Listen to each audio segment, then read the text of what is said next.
Hey guys, Eric and Dane with Retro Rides. Chris's 69 C10 came in. So Chris bought this up in Washington. He did not do the work on this thing, but it's here to get major upgrades from Rydman Ranch. What Chris did a while back, he ordered up a rear C-notch kit for this deal and also a front IFS kit. Dane's been going to town, shaking the parts off of this thing. It's got a small pile going here. Basically what we have here is just a two-wheel drive, 69 C10, small block Chevy truck. And Dane has his work cut out for him on the back half, which we'll show you here in a second. Yeah. But good upgrades along the way. He's got the front end off already. So what they did before, this truck had air ride on it before. So they did the standard, open up the lower pocket and build an airbag pocket for the bottom there. Everything else is pretty much stock. I think they did drop spindles on it. The back was notched and everything too. So probably looked the part, but we're gonna make this thing safe and a lot safer. It wasn't safe. I can't say it enough, but feast your eyes on this bad boy. It's got some stuff going on here. So this particular install's got the lower shock brackets welded onto the 2-link. That's fine. These airbag brackets here for the bottom, they should be straight, but that's fine as well. We have the cross member up here. This thing's nice and solid. Also, this is all gusseted, so you don't have to worry about that going anywhere. No, not at all. Yeah, so this sucker's pretty much wrapped up. Dane's just going to put another coat of paint on it here, and she should be dialed. Yeah, I've been taking a bunch of notes of what to do in the future. We're going to start selling kits like this as well. So get in now. They will sell fast. And yeah, you can do this at home. But in all seriousness, this is coming off. Yeah. It's going away. Spencer from Rydman will be bringing in the notch kit today for the back. In the meantime, we'll roll to the front, get that going. Come check this out. Yeah. This unit. So this is actually a Gen 1 kit from Rydman Ranch. Since this kit, everything's fabricated with the upper lower control arms and stuff. But this is still super awesome kit. It's a bolt-in, so Dane's got all the old junk out, clean this thing up, do a couple dry fits, and this front end here should be pretty straightforward. We're going to transfer over his stock 11-inch brakes and drop spindles to these here since everything crosses over, as well as a rack and pinion. We've got to do some mods on that, make that work. But when we're done with this rig, should be ready to roll, and he can take it from there. We may or may not fit the engine and transmission. We'll see how that goes. But for now, let's make it a roller.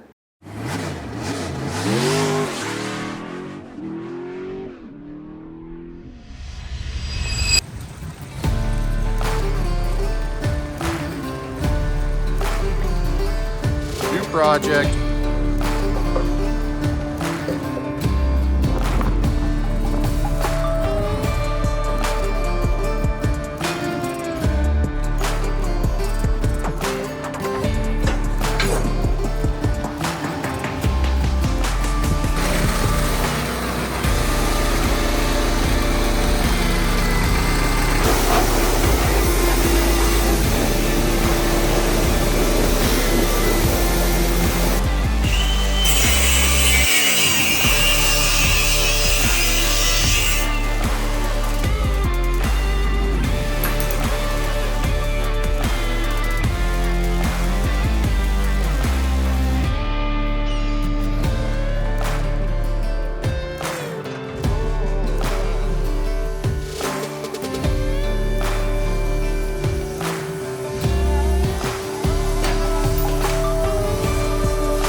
brand new back half kit. Well, it's a C-notch kit from Rydman, not the full back half kit, but it already looks a lot better. So the problem we're running into on this one is, we'll get to that, is that when the other notch was put in, too much of the frame was cut away, so we don't have a bunch of reference points there. So we're actually gonna have to fabricate, cut out some metal to fill in the missing stuff, and then we'll build our own boxing plate here to tie this all in. So a bunch of stuff getting mocked up right now. We got the front cross member. This original 2-link cross member here is gonna be coming out, and we'll put the fabricated Rydman one in, and we have bars for it over there. Same Watts link and bags and everything that we have on the Apache and other rigs. Back half here, noted, this is actually a long bed truck, so some of this stuff here is a little different than doing the short bed stuff, but we'll make it work. Stay tuned. Dane's mocking stuff up right now, getting everything squared up, and start going to town. Dane's getting this back end mocked up, just about there. All the shocks are in now, trailing arms, the front cross members in place. Starting to look like something. So next we have, where'd it go? Got our mock-up motor somewhere. Anyway, we got that truck transmission back there. Not ideal. And we drug this mock-up motor out, storage unit, throw it in here. This cross member is going to be a problem. It hits the ground before the rockers do, but we'll make it work.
Moving on to the final video, or it's all one video, I don't know. But I got the front pretty much wrapped up. It went remarkably smooth. Yeah, pretty good. So I'm gonna leave it all bolted in. We'll let him decide if he wants to weld in everything. We offered it, but I'm trying to get this thing done soon, so you can take it back. Got that all done. It sits nice. Put some motor plates in the bottom right there. Kind of mocked everything up. He's going to have to do some transmission stuff if he wants to keep that original 4-speed. It sits really low. I personally would take it out just so this thing could lay rocker, but you know, he can do what he wants to do. And got the back half. Well, yeah, I got that all wrapped up the other day. It's a lot going on, a lot of mocking up and testing everything just to try and get a nice fit. Yeah, I have like no reference to go off of but wheelbase, so I got it sitting about wheelbase and then had to figure out where everything needs to go and keep everything centered, make sure it cycles good, doesn't bind. Yeah, it's good now. It's almost like it never had that shitty C-notch on it, so yeah, thanks for watching, and that's that.